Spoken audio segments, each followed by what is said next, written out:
I was actually born in the Karoo and spent the first few years of my life in Middelburg, Cape, which is my hometown, just about 50 kilometers away from here as the crow flies. But family moved to Port Elizabeth at a fairly early age, and I really spent my childhood and my adolescence and my early manhood growing up in Port Elizabeth. And circumstances were difficult for the Fugards. My father was an invalid, a cripple, so my mother was the breadwinner in the family. She did that by way of running a boarding house and then a little tea room. And circumstances were quite hard on occasions.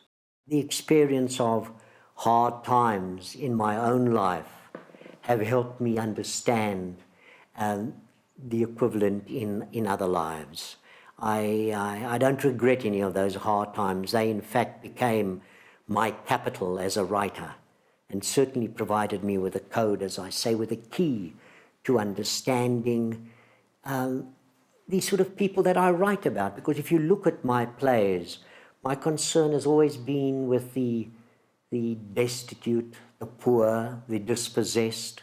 I'm not conscious of that ever having been a choice on my side. It's just as if I migrated naturally into a focus on desperate people in desperate circumstances. That's such a difficult question. My wife, Sheila, who is also a writer, a poet and a novelist, and I talk about that endlessly, trying to unravel that mystery, the genesis of whatever creative impulses we have. And we've singled out a couple of factors which I think go into motivating a writer, because when you get down to it, I don't think you can ever nail writing down to one single factor. But there's no question that for both of us, writing, the question of language, of telling stories on paper, gave us some sort of escape from the world in which we were living. In another way, it sort of gave us a way of conquering the circumstances of one's own life. You sort of, by writing about it, you somehow seem to master your circumstances, your plight, as it were. I think it's a combination of a lot of factors that provoke a writer. And then I must also say, and here again that is true for both Sheila and for myself, a love of language. We just love language. I just love words. I love, and I'm blessed to have at my disposal one of the greatest of all the languages that men speak, which is the English language, which is, I think, the supreme poetic instrument on the face of this earth. Sheila asked me, why plays? Why not prose? Why not something else? Why is it always the theatre that attracts you? And I suppose the truth of the matter is that dialogue, the spoken word, is something that I have a special feeling for. I have an ear for it, and I like telling stories through spoken language rather than through written language. And I suppose that my ear, or the fact that I can capture fairly accurately the vernacular, the idioms and the rhythms of the various types of characters, that I can locate them so accurately in their milieu by way of the language I use, comes from the fact that I have a gift in that direction. I know I am very conscious when I am writing a play, when I start out to write a play, and I've just had that experience again with the new play, Playland, where I had to capture a very special quality in the language of my black character, and where I had to capture a very special, very specific quality in the white character, and how patiently I had to just sit there at my desk every day, writing, exploring nuances and rhythms, until I suddenly stumbled on those few little sentences which gave me perfect pitch in terms of the character, the respective characters. When suddenly I had the black man's name is Martinus Zulu, when suddenly I found my pen had left behind a sentence on page which perfectly captured the rhythm I was looking for, and how I was then able to use that almost like a tuning fork in then being able to get perfect pitch on all the other lines that needed to come out of his mouth. It's just a gift, and it's a question of also listening to language almost the way one listens to music, because I have an enormous debt as a writer to music, not only because it is something that inspires me and lifts me. I use music. I remember reading there's a wonderful little bit of biographical writing by the American novelist Styron, in which he talks about how he dangerously used a combination of alcohol and music to release his imagination. And I know exactly what he was talking about, because I had the same formula going in my life at one stage. The alcohol is gone, but the music remains. Music, an enormous release to my imagination. But it has also sharpened my ear, and music has also taught me about the dynamics of emotional movement inside a character. Because you listen to music, you don't listen to music as an intellectual exercise. Even Honegger, even Stockhausen, we listen to emotionally. But certainly when we listen to our Brahms and our Beethoven and our Bach, these are hugely emotional experiences.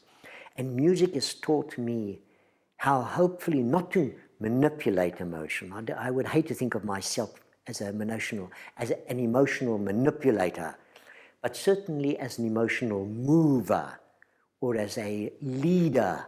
I try to lead emotion. And yes, so music has been and will continue to be, I know, to my dying day, inseparable from my craft as a playwright. I think there's something about this landscape, from a writer's point of view, very inspiring. What I do know the Karoo does to me when I walk around in it, when I drive through it, when I just live in it, as I am doing at the moment, is that it makes me very conscious of how limited my human stature is, how in fact small an animal man is, and how short his lifetime is. I mean, we're talking about a world which has produced some of the most extraordinary fossils in the world. The fossil deposits of dinosaurs and what have you that come from the Karoo are world famous. There's a marvelous collection of them just a few miles away from where we're sitting talking. And I think it is that sense of how small man is in comparison with a few of the ultimate realities that I find enormously provocative as a writer. Different writers did different things. The American playwrights like Tennessee Williams, O'Neill, Clifford Odets, Miller, they gave me craft. They taught me something about the structure, and looking at and reading those plays of the American masters, I understood, I think, the nuts and boltery of a well-made play, of a crafted play, a play with a beginning, with a middle, and with an end. And I've always prided myself on the structure of my work. But then from other writers, and I think notably in terms of playwrights, Samuel Beckett, I think I was made aware of how theatre could be used to explore some very intricate and complex philosophical issues, philosophical problems. I mean, I've often said of myself, and other people have recognized it in my writing, that I am an existentialist writer. And I think it is Beckett who showed me how theatre, because Waiting for Godot is an extraordinary piece of existentialist writing, of how theatre could be used to explore the existentialist dilemma of modern man, which is what I've tried to do with my plays. At the start of this year, I was in New York directing a revival of Boesman and Lena.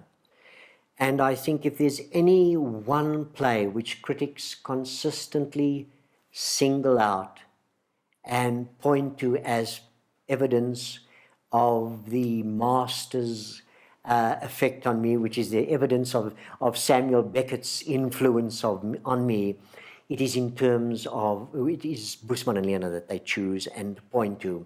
And sure enough, when I directed this revival in January and February this year, a very successful revival, there again the critics talked again about how Beckettian this particular piece of Fugard was.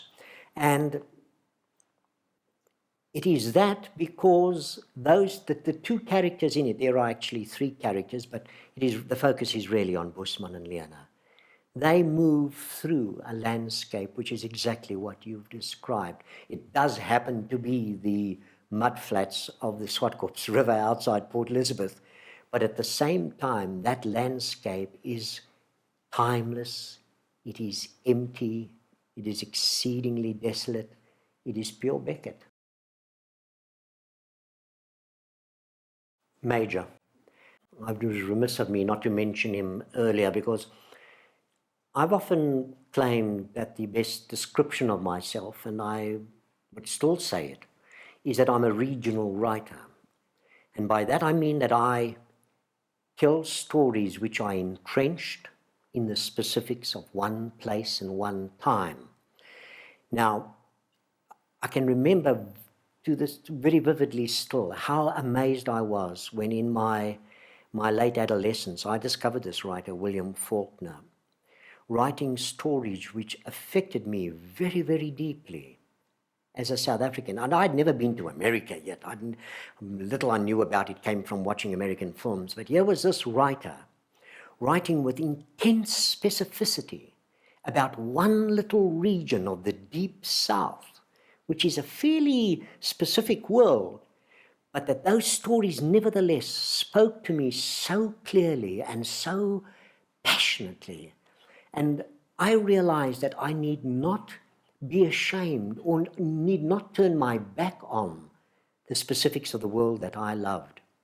And in fact, my breakthrough as a playwright came when I wrote the first of my intensely regional plays, which was The Blood Knot. And it was the first of my plays to travel overseas. It was the first of my plays to receive a lot of recognition overseas.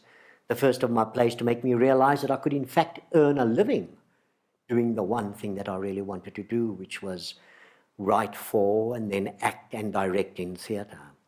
But it has always been on the basis of being intensely regional.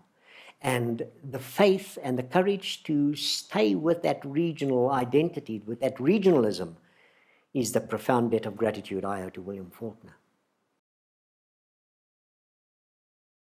I suppose what it basically comes down to is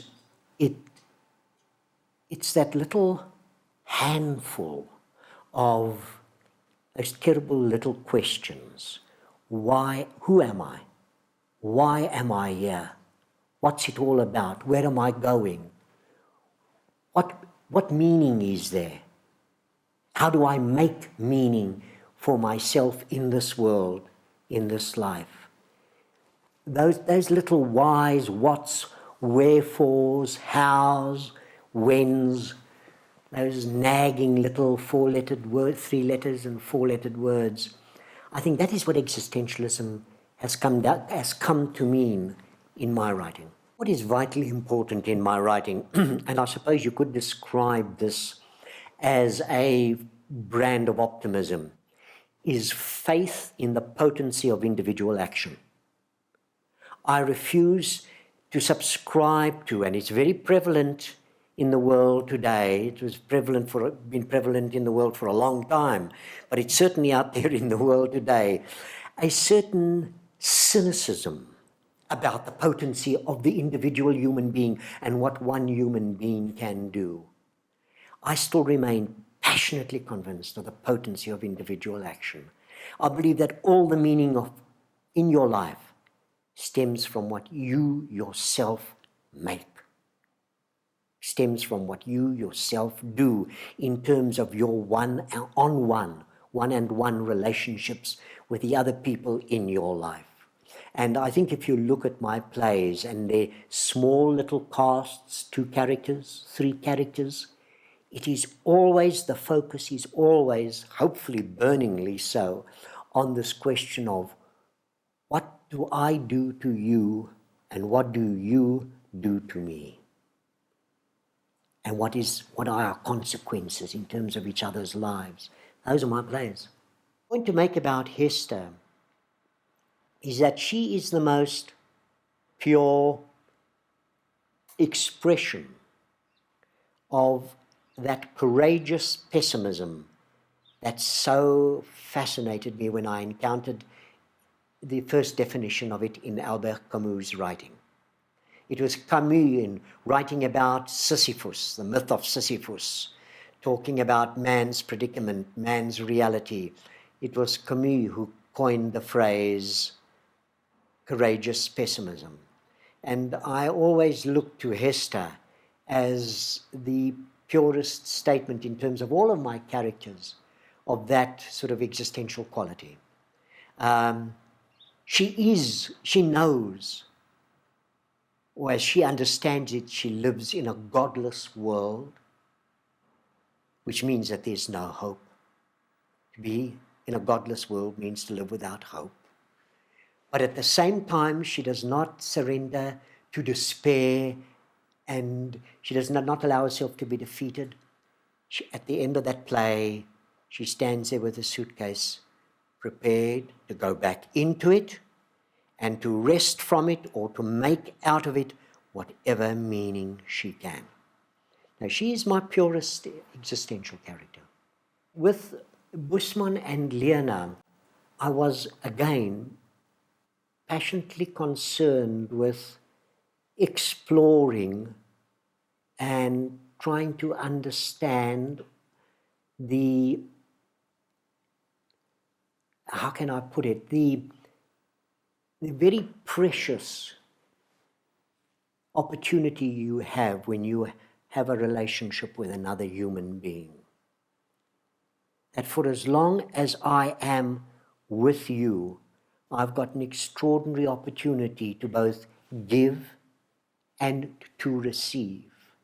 And I don't think that anything in life is as precious as that. I mean, my soul is finally going to be made by what I do to you and by what you do to me. There again, we come down to that point I mentioned earlier, which is the one-on-one relationship. How one human being dealing with and being dealt with by another human being is, for me, the central arena in life. I do not see history as being made up of nations against nations. For me, history is one human being dealing with another human being.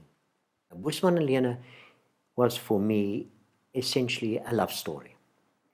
It was a story about a love gone wrong. It was a story about a man and a woman who need each other, but for whom the vocabulary of love has broken down and has been replaced by a vocabulary of abuse. So it's an inverted love story. Lena, to anybody who knows the play, will realize that she spends a lot of energy and time in the first half of the play trying to work out, how did I land up on the Swartkorps mud flats again? Where did I come from? Where was the time before the last time? There's places like Red House and Mission Vale, but in what order are they? It's all jumbled up in my head. She tries to sort out, she tries to give her life some coherence. And all Boesman does, with terrible cruelty, is add to that confusion. Because just when she thinks she's in fact got it all worked out, he changes it all around again and she lands up even more confused than she was before. And she never finally breaks out of that confusion. But what she does break out of is a dependence on needing an answer. She finally turns around to Boesman and says, to hell with it then. I don't care how I got here. I am here. That is the one solitary fact. That is the one solitary certainty I've got, is that I am here now. And that is what my life's about, and that is what I'm going to live with. And that is, of course, a profoundly existential standpoint.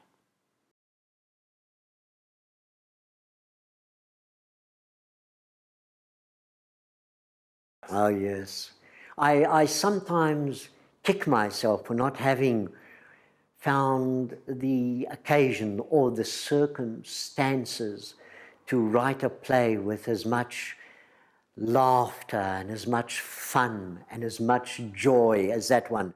Because when I look back on my theatre career, my 35 years, I've been making theatre for 35 years, when I look back on the whole span of it, doing that play with Yvonne Bryceland was just quite simply one of the most joyous, celebratory experiences of my entire career.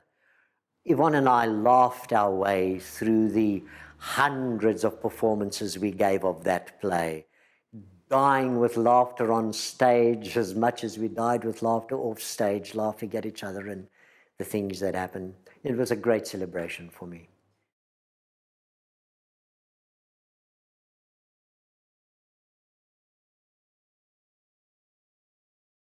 If you look at those plays of mine that have women in them, the women always emerge as the stronger, the more affirmative, the more life affirmative, always more life affirmative than the men. And I think the reason for that starts most probably with the fact that I had the good fortune to have a wonderful woman as a mother. And that, I've mentioned it before, my father was an invalid and a cripple and couldn't play the dominant role in our family that men are expected to play, that fathers are expected to play. The dominant role, the breadwinner in our family was my mother. And I think it starts with that fact that has finally led me. And then I think a lot of other things have fed into it, has led me to creating women who are so strong and positive. I think another contributory factor is that if you look at the recent history of our political life in this country, it is amazing what an incredibly affirmative and positive role women have played. I mean, if we go back to the days of Olive Schreiner, or if we come through to the present time, or our recent history, and we think of the ladies of the black sash, when we think of those extraordinary black matrons that kept the ANC alive during its hard times, women have just played an incredible, disproportionately large role in the political evolution of our society.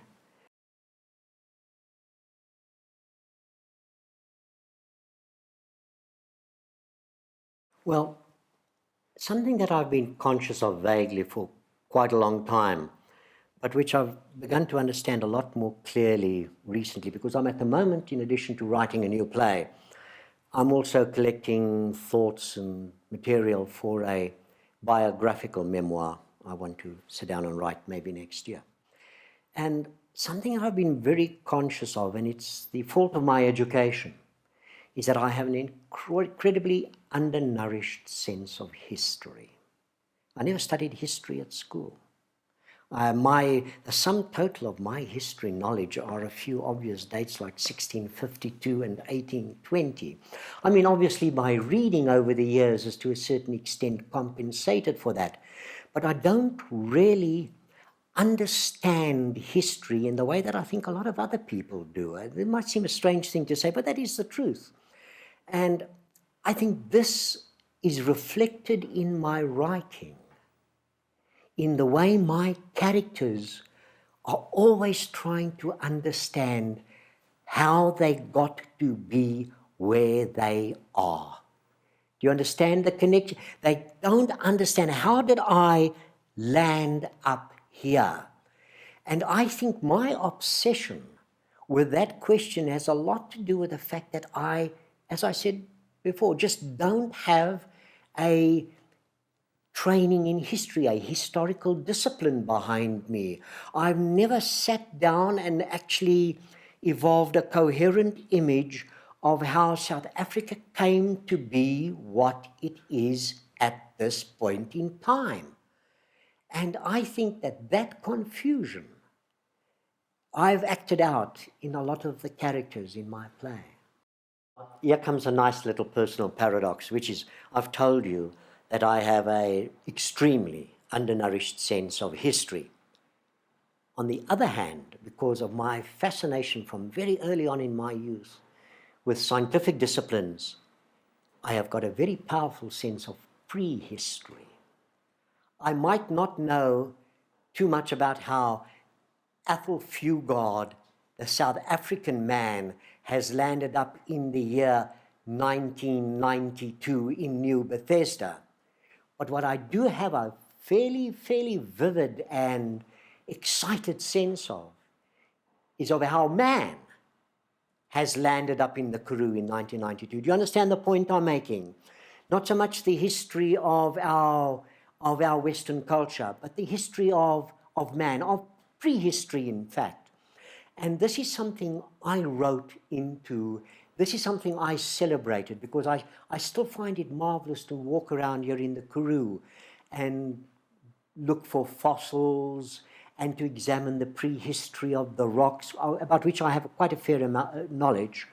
I enjoy that enormously, and I find it a wonderful counter to the sort of pessimism that our culture seems to have landed up in, because there is a kind of a pessimism in the air as far as Western culture is concerned at the moment. And I find that my studies in prehistory, my continued rereading of that, is a marvelous antidote to that pessimism and despair, because what it gives me is a huge sense of the adventure of life. And that sense of adventure, that sense of excitement, is what I wrote into the character of the school teacher in Statements After an Arrest under the Immorality Act. A news item in the, I think it was the Eastern Province Herald, caught my eye. An arrest had been made in one of the little Karoo towns of under the Immorality Act.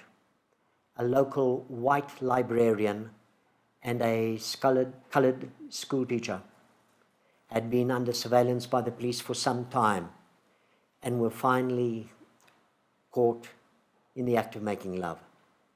And photographs were taken of them. And I was absolutely horrified at that violation of personal privacy.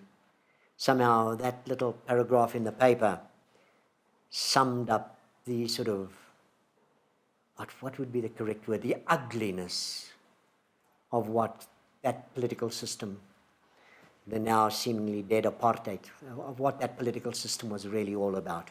I can remember seeing a production of it in America, in New York, in fact, a very celebrated production that I had nothing to do with. It had been done independent of me, and I arrived in time to catch one of the last performances. And it was a very, very moving experience, because apart from seeing the play realized by way of 3 superb performances on that stage, it was deeply moving to see how the play was actually communicating with an American audience that had literally to stretch their imaginations to comprehend a society and a situation where your privacy with another human being could be violated in that way for that reason.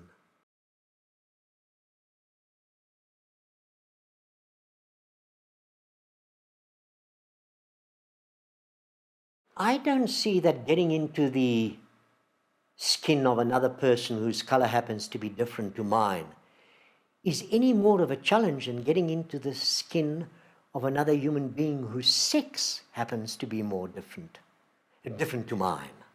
I mean, to comprehend a woman's reality is, as far as I'm concerned, requires as huge an imaginative leap as it does to comprehend what it means to be a black man. And this is something I always like to point out overseas when I am accused of a certain impertinence in writing about the black people of South Africa, because after all, how can you as a white person remotely understand what a black man's reality is? I say to them, then by the same token, you must take away from me the right to write about women. You must ultimately take away from me the right to write about anybody other than myself. My job as an artist is to exercise and to keep my imagination strong enough to make those leaps out of my reality and into other realities. That's what your job is as a writer. Your job is as an artist. For me, it's a facility you have to have if you're going to be a writer. And I have tried to exercise mine and keep it in good trim.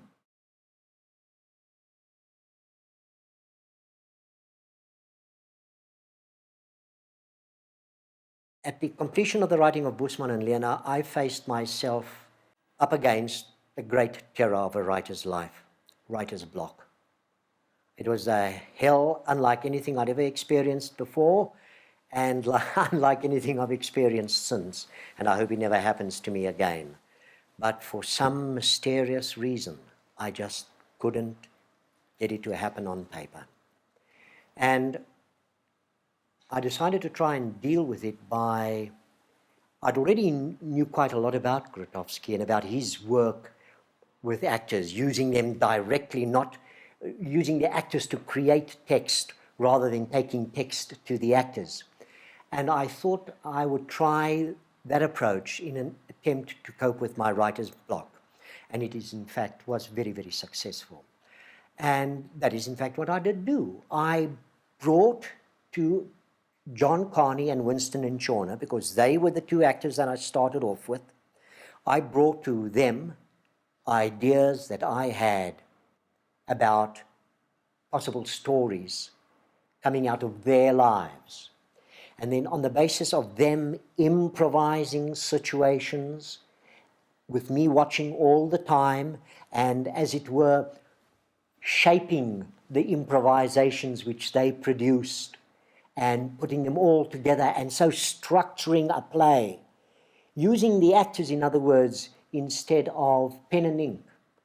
I produced plays, as I said, like Sizwe Banzi is Dead, The Island, and then Statements After an Arrest under the Immorality Act. The point about using the Grotowski technique is that you are, in a sense, almost no longer a writer. I think you could more accurately describe yourself as a scribe. And in fact, that is a word I used to use to describe myself during the period when I was creating those plays that came out of my Grotowskian period, plays like Sizwe Banzi is Dead and The Island and Statements.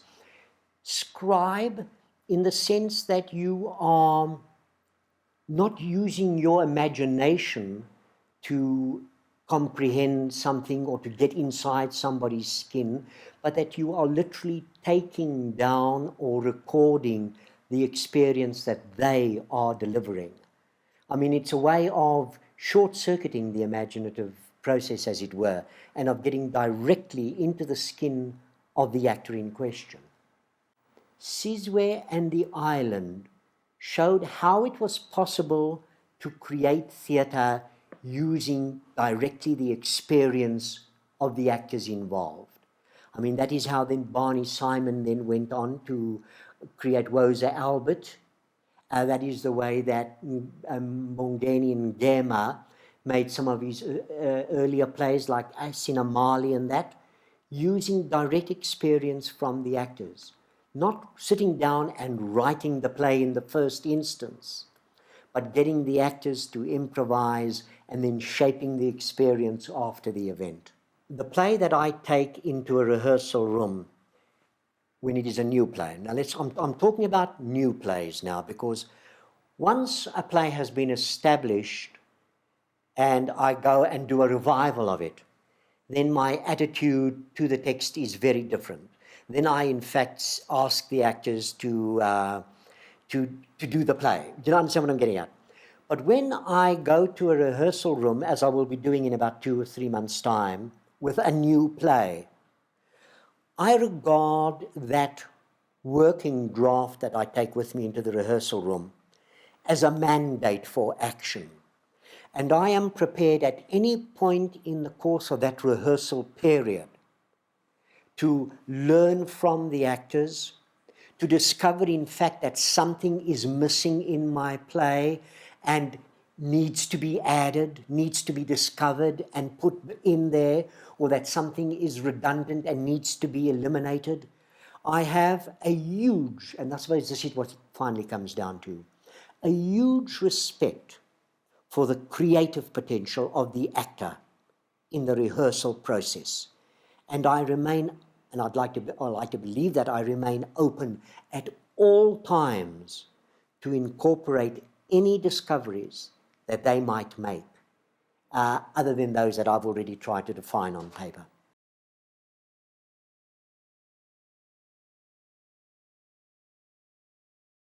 It varies. Master Harold and the Boys is, of course, as close to autobiography as I've ever been in a play. The young Athol Fugard did, in fact, spit in the face of a black man to his eternal shame. I mean, even as I sit here now, I can remember that moment in my childhood when it happened. It came out of a lot of confusion and pain on my side. I mean, I just didn't do it for kicks. I was hurting deeply because of certain things that had gone wrong in my family. But I did do it. I did try to work through my pain by doing that to another human being. And as I say, I'm as ashamed of it to this day as I was 10 seconds after having done it when I was, I think, about 12 or 13 years old.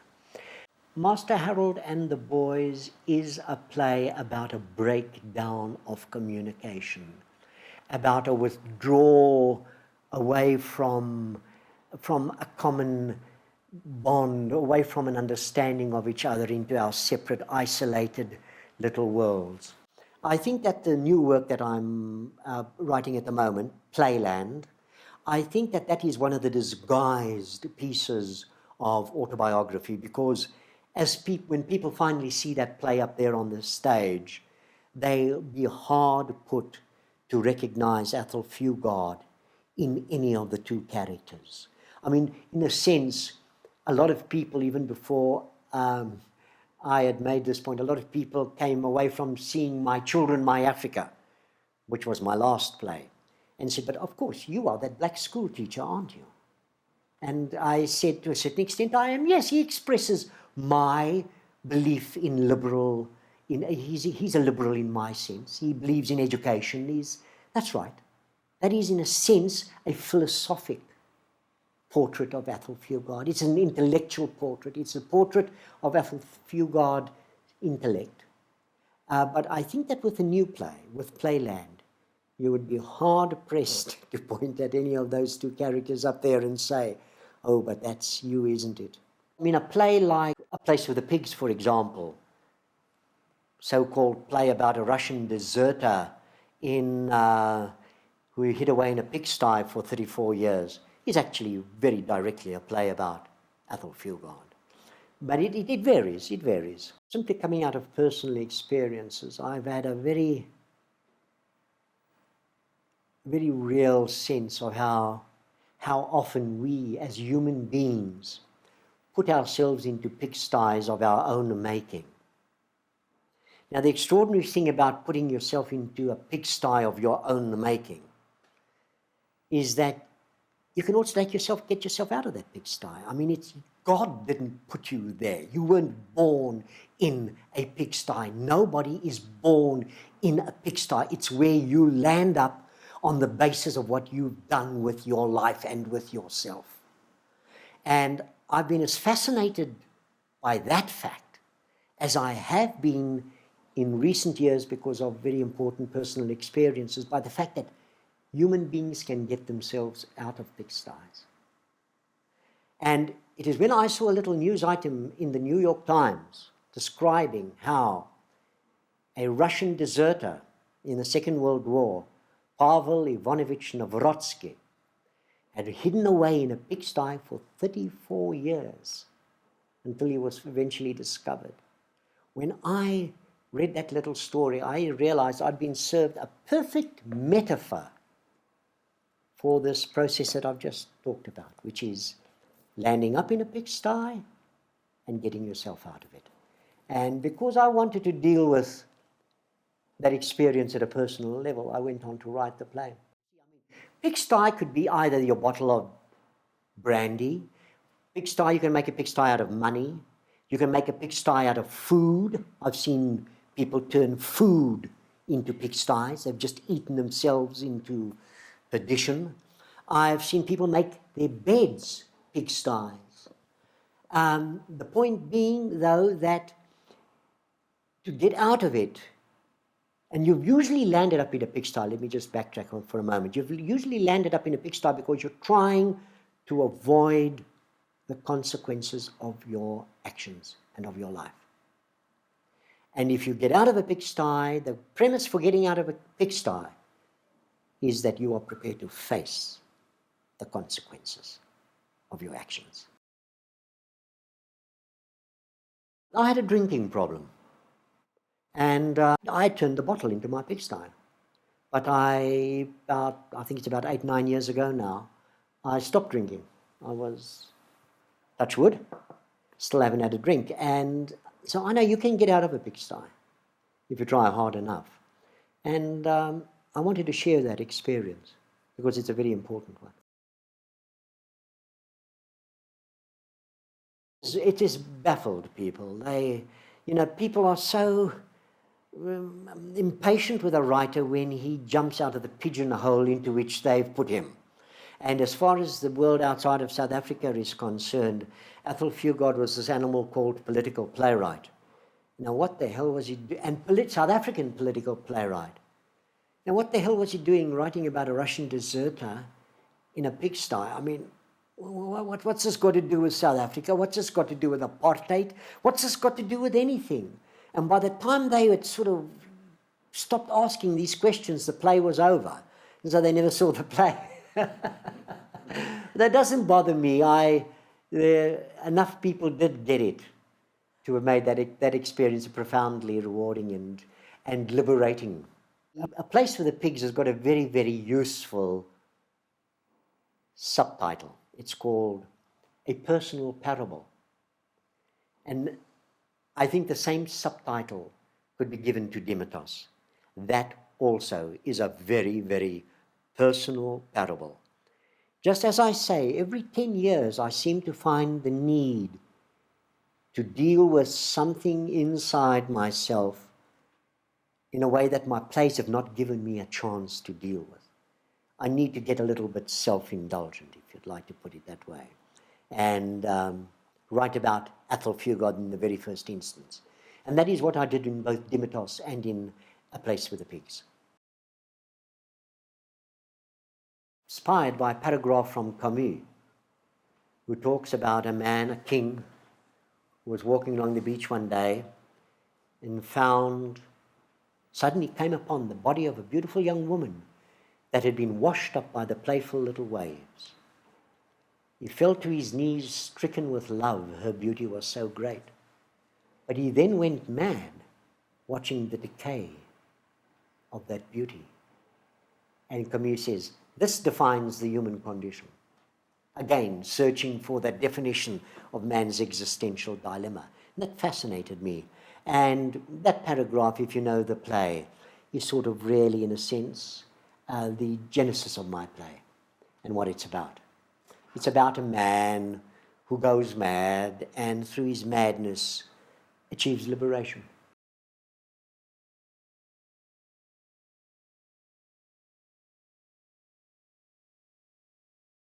The guest, we're obviously talking about Eugène Marais, that I suppose one of the most extraordinary personalities South African soil has ever come up with. Poet, naturalist before his time, and most dark of all, a major drug addict for 34 years of his life until he committed suicide.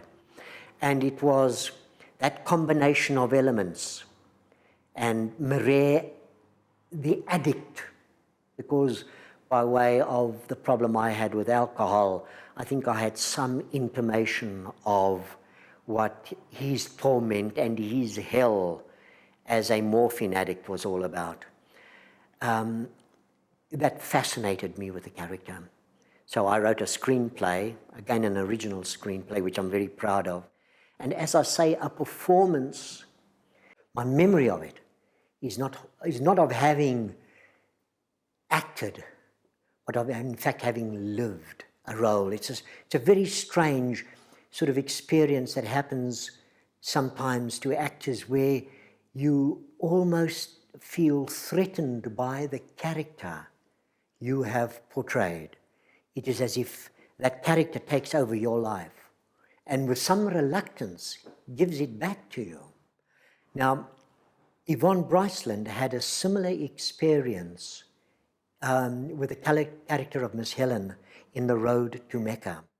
Yvonne had played that role for about 2 years already, on and off in London, in South Africa to start with, and then at the National Theatre in London, on and off for a period of 2 years before she came to America to do it with myself and Kathy Bates. Firstly, Amy Irving, Steven Spielberg's wife. Amy Irving, myself, on a stage at the Promenade Theatre in New York. And I think we were in our 4th month of performance when one night, in the middle of the performance, Yvonne missed a beat in the delivery of a line, which is very unusual for her. And I paused, waiting for it because I needed something else. I was coming up for it. It was a cue line I was waiting for. Instead of which she turned to me and said, "Athol, I can't carry on." I was absolutely dumbstruck for a moment. And I stared at her and she repeated herself, "Athol, I can't carry on." And I didn't bother to ask any questions at that point or on stage, obviously in front of a full house. I just walked to the edge of the stage and said to the audience, "Would you please excuse us? Miss Bryceland is not feeling well. We're going to leave the stage for a moment. We'll let you know in a few minutes' time." And we brought the curtain down and went backstage. And what it transpired actually was that Yvonne had sort of been beset by what actors call the terrors, which is where a kind of a nameless fear starts to possess you after a while. In trying to analyze the experience with Yvonne afterwards, I suggested to her, and I remember how strongly she agreed with me, that she felt that I was right. I said, "I think your psyche, your subconscious, is actually rebelling against Helen Martin's taking as much of your life as she is in fact now possessing. I think you're asking for your life back, and that you are resisting performance and having these problems with performance simply because you want out." And after a week's rest and a little bit of medical attention, Yvonne resumed performances in the role. But I know that she remained profoundly unhappy and disturbed all the time through what was left of those performances for us in New York. We had about another 3 months to go. And we had to watch Yvonne very, very carefully during all of that period. And then when it came to doing the film, I thought we might have a recurrence of that problem.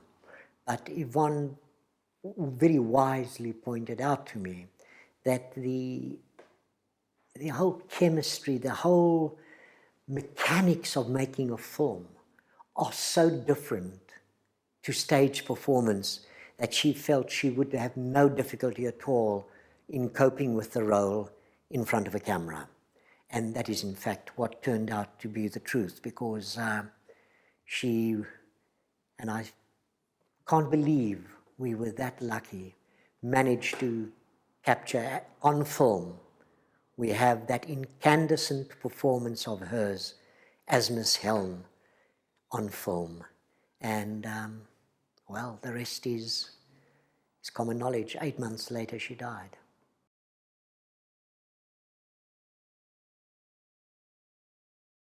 Yes, for me, in a sense, this play is my birthday present to myself. And you're quite right, when you've reached your 60th birthday and you've been writing plays for 35 years, you have a slight sense of having lived a life and of having done some work. I mean, I don't know how many plays there are, in fact, behind me. I think it's the last count, there were about 17 or 18, whatever it is. But I mean, anyway, so it is called Playland. And what always augurs well for a play is if the central images have waited a long time, have been gestating for a long time in my subconscious. And that is certainly true of this play. Some of the images in this play go back all of 25, 30 years. Now, I've thought about them constantly in the course of the years that have passed, but it needed this moment in time for them to come together and suddenly present themselves to me as a play that needs to be written. The setting of the play is very simple.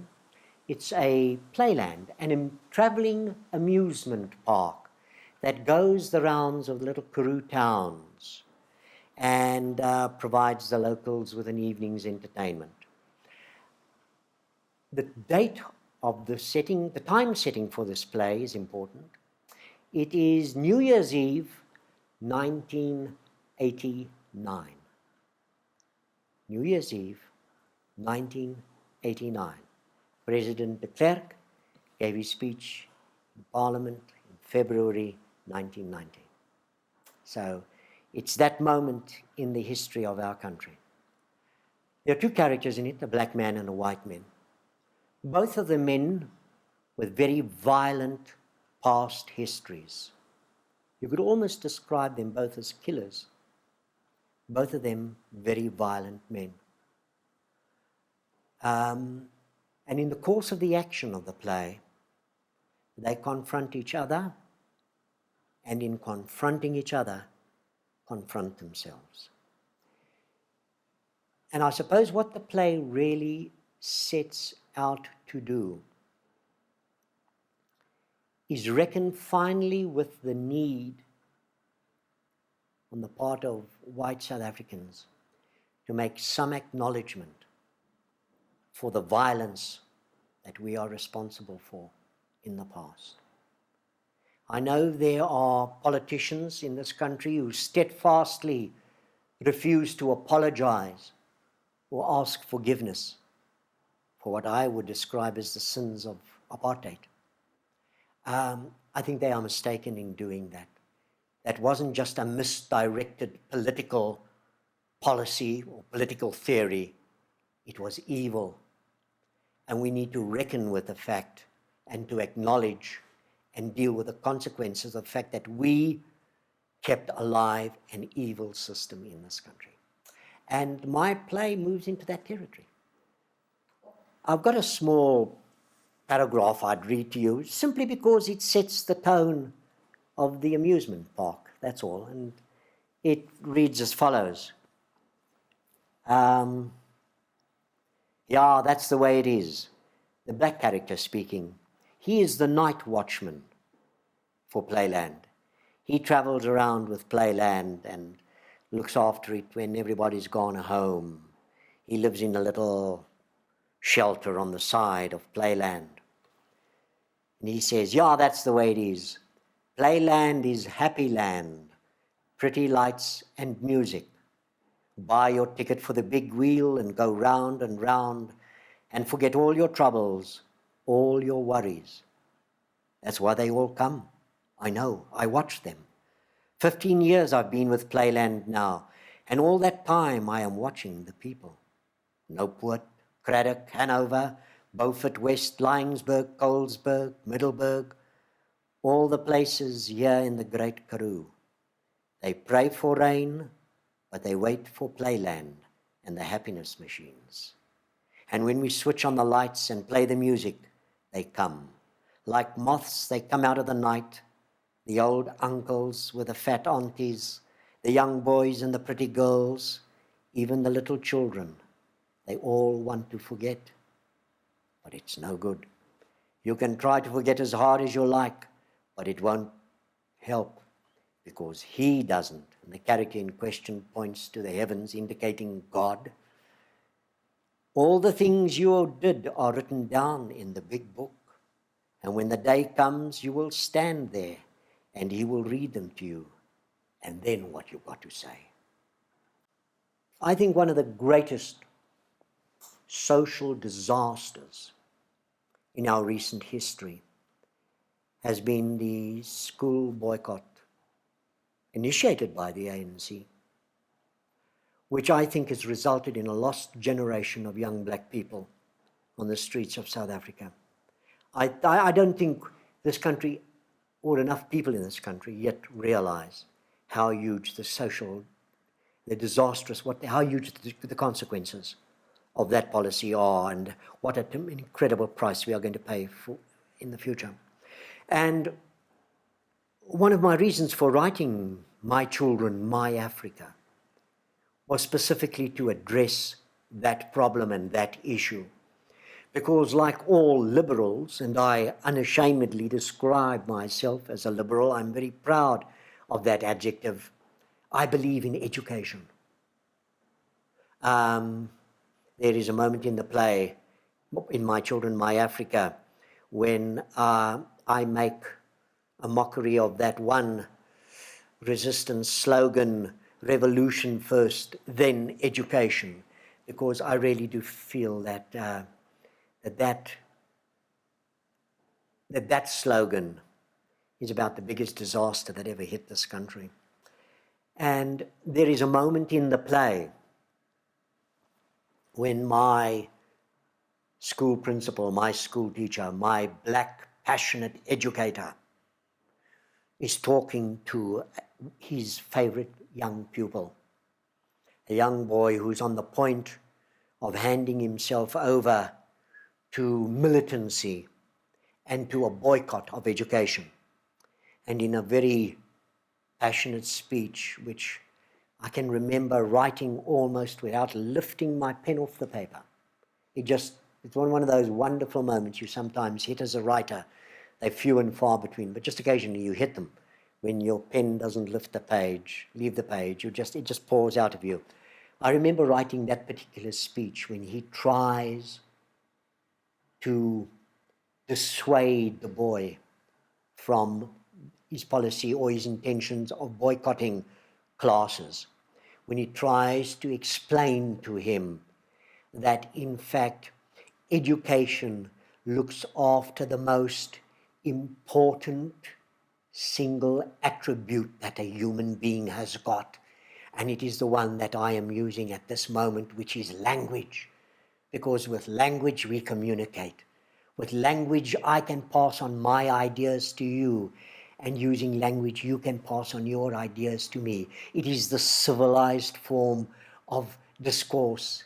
It is what should happen between civilized human beings. The alternative to that is bullets and bombs, and that's barbarism. In writing My Children, My Africa, I try to deal with something which has been a source of great courage, inspiration and hope to me over the years, which is quite simply young South Africans, white and black and colored and brown and all the other colors.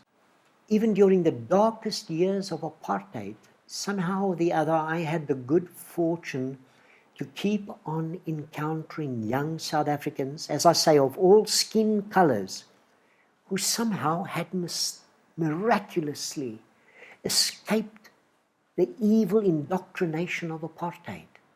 It remained open, outward-going, decent human beings. I mean, a lot of people, a lot of young South Africans were trapped and ended up repeating the sins of their fathers. But there were just enough of those exceptions to constantly inspire me and give me faith in the eventual future decency of this country.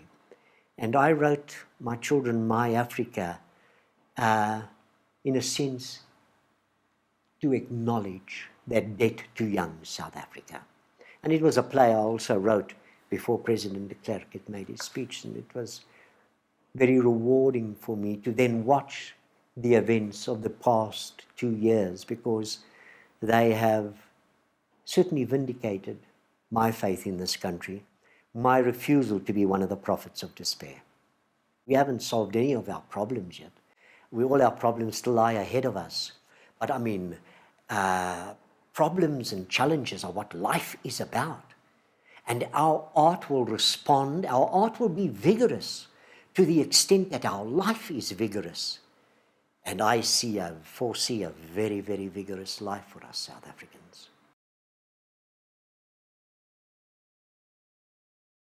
Well, let me just start off by saying that I have enormous respect for those other media, television and film. They are obviously awesome media in their own right. But I am a theatre man, and my thinking and my imagination works specifically in theatre terms. So I think that in the very first instance, Athol Fugard is best seen in a theatre. I don't think I write for television. I certainly don't write for film. And I must be absolutely honest with you, is that however satisfying some of the experiences have been in terms of my work moving from theatre to television or into film, I still think that they are seen at their best in theatre. That's as much as I can say about it. I'm a man of the theatre. And I've never been more passionately in love with my craft. Never been more passionately in love with theatre than I am at this moment.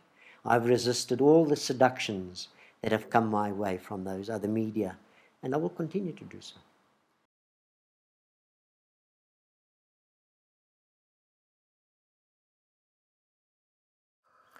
It's a story I resisted taking on for quite a long time. Let me start off by saying that I've often described Helen Martins as one of my reluctant romances. It seemed to be such an obvious story when I first came into the village and I first heard about this lady, because she was still alive actually for another 2 years. I moved into the village in 1974 and she committed suicide in 1976. And for, I think it must have been all of about 10 years, I brooded on the possibility of a play about this extraordinary woman and her extraordinary achievement. And it was only when I happened to meet the young woman who was the last friendship in Helen's life, a remarkable young woman, strong, principled young woman. When I met her and I began to see the story of this remarkable relationship between this artist whose time had passed, who had come to the end of her vision, and this young woman whose friendship was sustaining her in her last lonely years. It is when I encountered that possibility that I really began to get excited at the thought of a play based on the story of Helen Martin, because I like to make the point that my play is not a documentary. I, in fact, say under the title in the printed versions of the play, I say, what is it? I think provoked by or suggested by the life and achievement of Helen Martins of New Bethesda. When I wrote The Road to Mecca, I thought I was dealing with an objective reality in the sense that I was writing about a character very distinct from and separate from myself. It is only now, actually, that I realize that in Helen Martins, I actually used the opportunity for a bit of self-portraiture. That, in fact, in telling the story of Helen Martins, I was, to a certain extent, telling my own story as well, because I now realize that the road to Mecca attempts to do three things, which for a long time I'd wanted to do, which was to examine the nature, genesis, and consequences of a creative energy. I mean, for better or for worse, I have some sort of creative energy. And I realized that in writing that play, I was actually exploring an aspect of myself. I think that of all my plays, somehow it touches on elements that are universal to all people in a way that makes it very, very special. You know, it's a story about an artist, which always interests people, and there are artists and creative energies everywhere in the world. It is a story about loneliness. It is a story about a friendship between two human beings, a friendship which at one point is threatened by a lack of trust and by the potential for betrayal. It is a story about a woman. I think there are a combination of elements in that play which just free it from the regionalism of my work in a way that makes it quite special.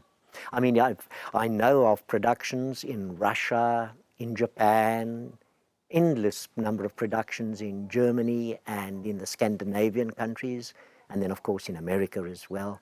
It's traveled widely. It's an irony for me to think that Helen is now recognized and has brought fame to the little village which gave her, in fact, such a hard time.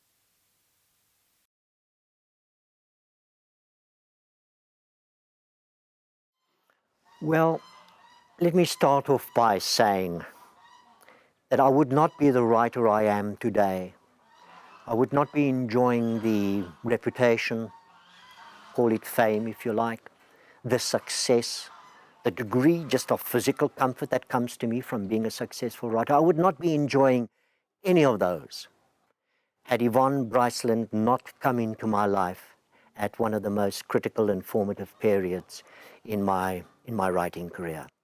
My debt of gratitude to her as artist, as human being, as comrade, as friend, is beyond words. It's a debt I will just have to try to articulate and reaffirm for the rest of my life. It's a very profound debt. You know, one knows that if there's one quality that you always find in a great artist, and certainly in a great actor, it's the capacity to live with danger, is to take your craft to the very limits. I can remember Baryshnikov once talking about Fred Astaire and saying that he dared to do things that no other dancer would have ever had the courage to attempt. And that could be said of Yvonne Bryceland. And it is that quality that challenged me to write further and to take moments and dramatic experiences further than I might have had the courage to do if I was working by myself. One had a sense of incredible mystery and secrecy. She's a woman of huge secrets. I can remember Gielgud once describing Peggy Ashcroft, or it might have been Olivia, describing Peggy Ashcroft in the same terms, saying that you just knew you were keeping company with an artist who had a lot of secrets and that you mustn't interfere with the mechanism, just trust it, just have faith in it. And I realized that fortunately in time, apropos of Yvonne, and it was my awareness of that quality in her that governed my approach and my work with her as a director in the rehearsal room. I just kept feeding her, knowing that if I fed her adequately and in the correct way and with the right nourishing foods, she would deliver an extraordinary event eventually on stage. She was a huge talent, formidable range. She goes from that seedy, crummy old 50-year-old in that boarding house in Braamfontein to Helen Martin's here in New Bethesda, from English-speaking South Africa to Afrikaans-speaking South Africa, to the mud flats of Port Elizabeth, where she is Lena, a bruised, battered, Cape-coloured. I think that she actually never received, in my opinion, adequately the recognition that she did deserve. Yvonne's zodiacal sign is Scorpio. And at this moment, we are now in the month of May. If you come out to New Bethesda and you walk around these streets late at night, as I do, and it happens to be a clear night and there's no moon in the sky, Scorpio hangs absolutely magnificently over the village and the owl house. And every night I walk with Yvonne, and I love her.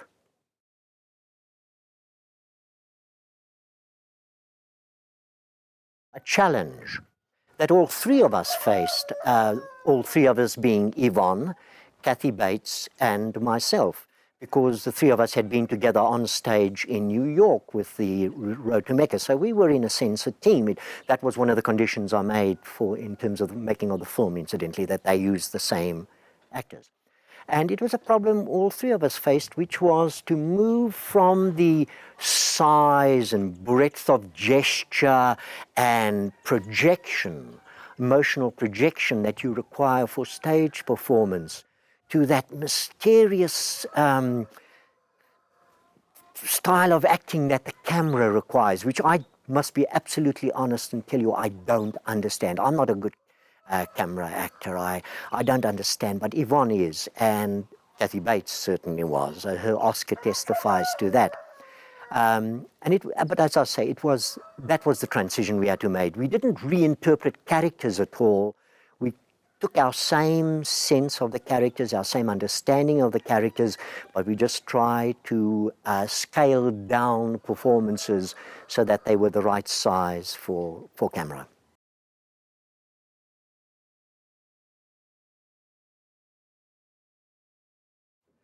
Well, let's place it in time. I had just written The Blood Knot and had returned to Port Elizabeth after traveling around South Africa with it. And I think I'd also taken gone over to London with the play. We'd done it there at the Arts Theatre. And I was back in Port Elizabeth settling down to write my next one, which turned out to be People Are Living There. One evening there was a knock on the door of this little flat in which Sheila and I and our then 1-year-old baby daughter were living.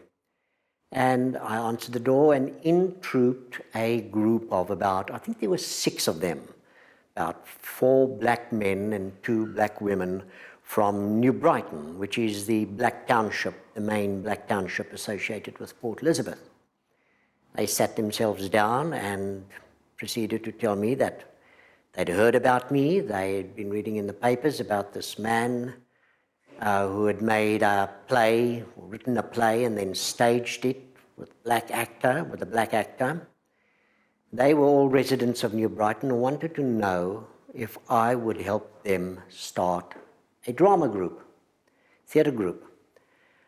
I groaned at the prospect of that, because that's the last thing I wanted in my life, was to be working with a lot of untrained, inexperienced amateurs.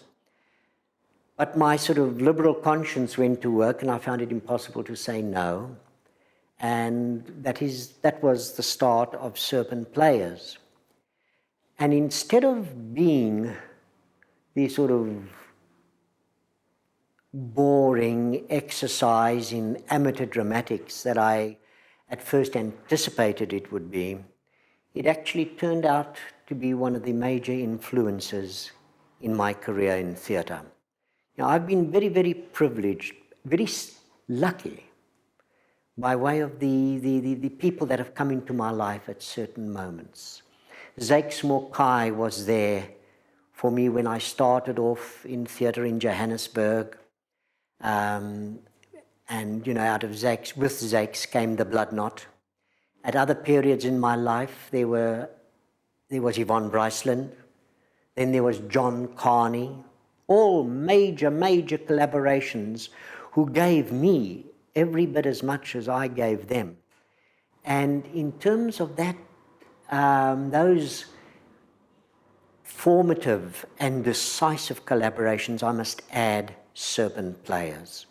Because working with that group of black, untrained black actors from New Brighton gave me and my work in theatre, I think, a focus I might not have found without them. Out of my association with them, for example, came my work in improvised theatre.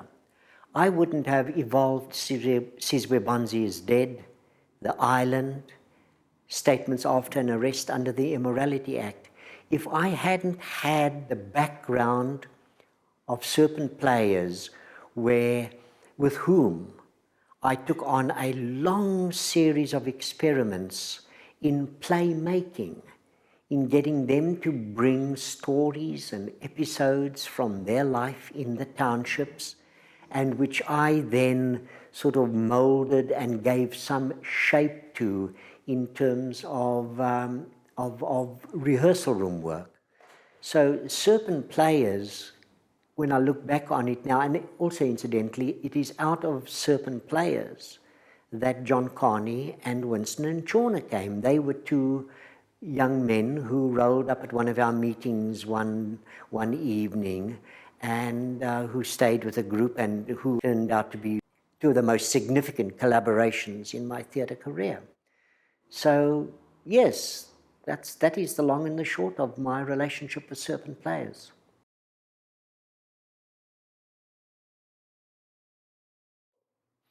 Those plays were a pure response to the vitality and the urgency of the life in the black townships that Sheila and I discovered when we left Cape Town in the first year of our marriage and moved up to Johannesburg. And through a series of fortunate little accidents, we've gained entry into the black townships and Sophiatown, that famous Sophiatown of old South Africa, which was bulldozed away and where the white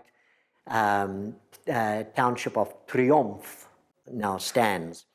But Sheila and I were fortunate enough to become a part of the life of Sophiatown.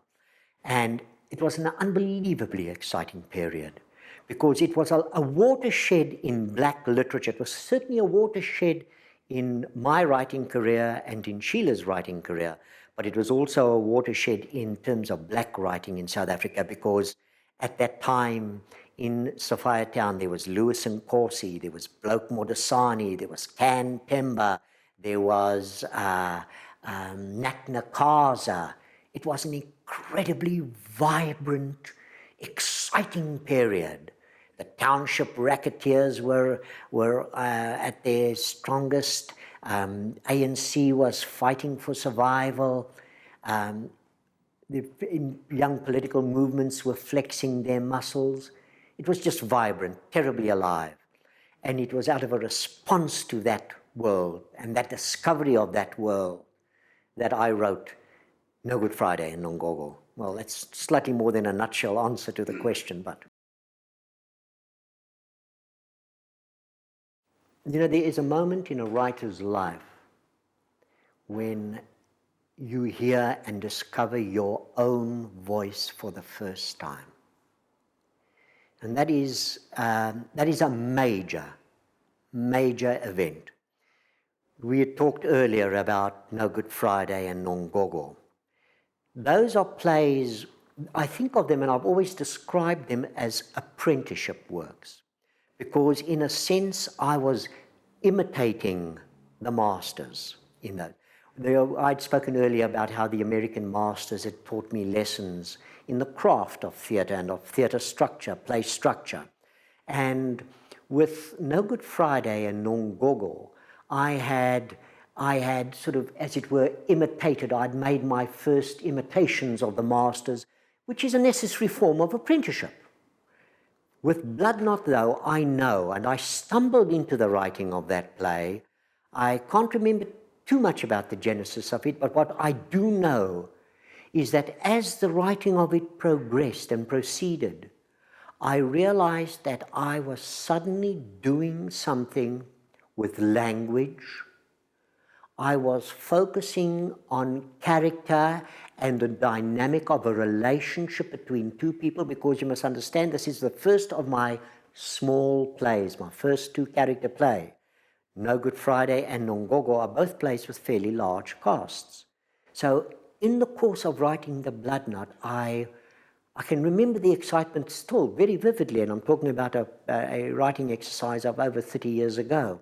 I can remember the excitement when I realized that I was finding a way of speaking in theatre that was unique to myself.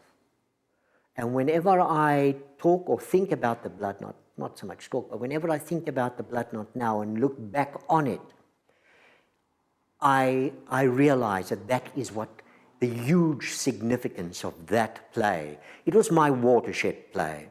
You could almost, in a sense, analyze The Blood Knot and find in it the elements of every play that I have written since then.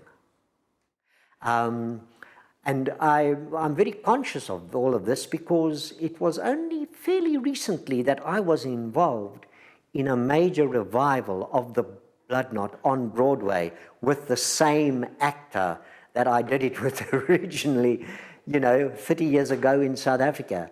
Zakes Mokai and myself finally found ourselves in a Broadway theatre opposite each other in the same play. It was an extraordinary experience for me, but also a hugely affirmative one, because I discovered that the play still works, and to discover that after 30 years was a very, very encouraging, very strengthening experience. It gave me, a lot of faith in myself as a writer. But it also involved, as I say, understanding that play in a special way and understanding the significance of it in my opus, in my canon.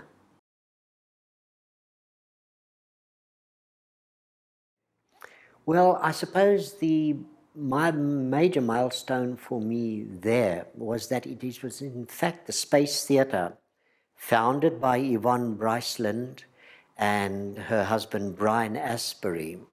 I mean, let's first of all say in parenthesis that the Space Theatre was South Africa's first alternative theatre. If there had been no Space Theatre, there would have been no market theatre.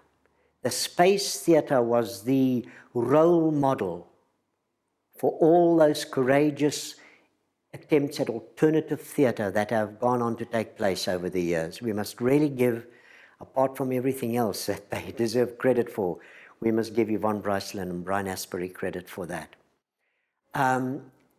It was in the Space Theatre that Serpent Players got its first opportunities to show its work.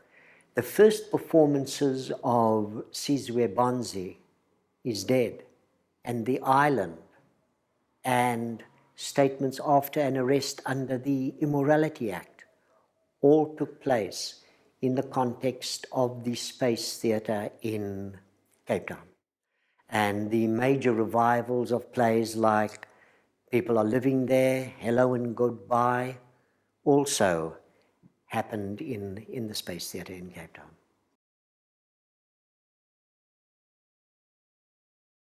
Well, firstly, I'm lucky enough to find that American audiences like my plays. So I get a lot of chances to work there, and obviously earn money there. That's a major consideration as well. But I also find it hugely stimulating and provocative. Here in South African theatre, if there are a couple of areas in which I think our local theatre scene is still very undernourished, it is in terms of our designers, our lighting designers, our set designers, costume designers, sound designers.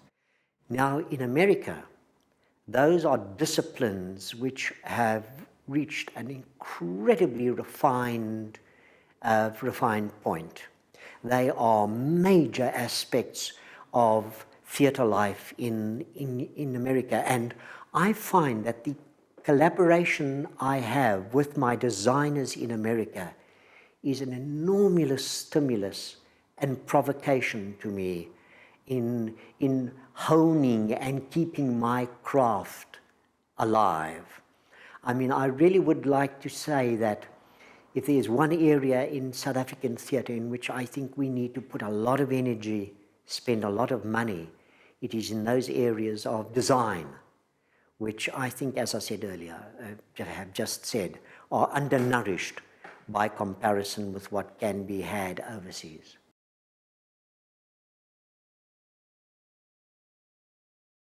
It used to be because, you know, at one point in South Africa, I suppose the best way of describing it would be to say persona non grata with the authorities. And getting plays on represented a lot of problems. I mean, those early years of Serpent players, for example, were plays when we were put under enormous pressure by the security police. My passport was taken away. I can remember any number of productions when we lost actors on the eve of our first performances by way of detentions. They were detained by the security police and ended up on Robben Island. There was a joke in Serpent plays at one stage was that New Brighton was a suburb, Robben Island was a suburb of New Brighton because New Brighton had lost so many of its people to the island by way of detention and trials and imprisonment. And so one was hugely under pressure in those early years, and making theatre under those circumstances was very, very difficult. In America, none of those problems prevailed, and it was relatively easy to get a play onto the stage by comparison.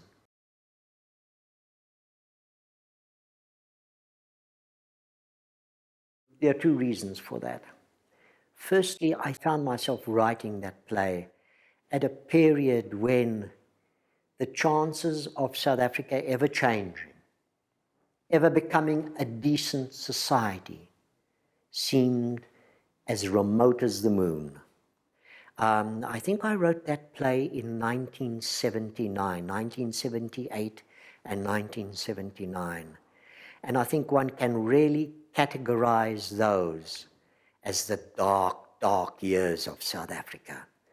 I mean, apartheid and all that it entailed seemed as monumentally entrenched in South Africa as the Voortrekker Monument outside of Pretoria. It seemed as if nothing could assail it and was going to be able to change it. And I think that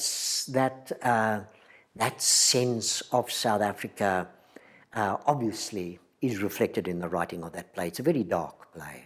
I know because I've just lived through it on stage again quite recently. And as I say, it's although not quite extinguished, the little note of hope in it is very, very faint indeed. So that's so much for a lesson from Aloes. Marigolds in August was an original screenplay, incidentally. It wasn't written as a play for the stage. And it was just an opportunity for me to work together again with Ross Devonish and to join forces with Ross, with John Kani and Winston and Chawner, and to make a little film and to celebrate a little corner of Port Elizabeth and a few characters who I knew and who I had not been able to celebrate by way of writing plays about them. It just gave me a chance for a quiet little celebration that I remain very, very proud of to this day. I think the most important thing in my life at this moment, and I think the only thing that we should really concern ourselves with, are the new challenges that theatre must now face up to in the light of the changes that have taken place in our society. Because theatre has as onerous, as important a role to play in the so-called new South Africa as it ever did have in the old South Africa. I mean, in the old South Africa, we had to keep alive ideas and a sense of human dignity and value and worth in the face of a system which, you know, ignored those underlying principles of Western civilization. But a whole new host of challenges comes to us in, as I say, in the context of the new South Africa. And let me just also say in passing that something that at one stage about a year or two ago that began to disturb me a great deal, but which now I think maybe I was a little over hasty in reacting to. About a year ago, I began to sense the threat of a new type of censorship, a censorship, in fact, from the liberatory movements, if you would like to, whatever you'd like to call them, a censorship from the left. That in fact, if an artist didn't subordinate his talent to the struggle, to the cause, that he was in fact going to be persona non grata in exactly the way that the old liberal artist was persona non grata under the old system.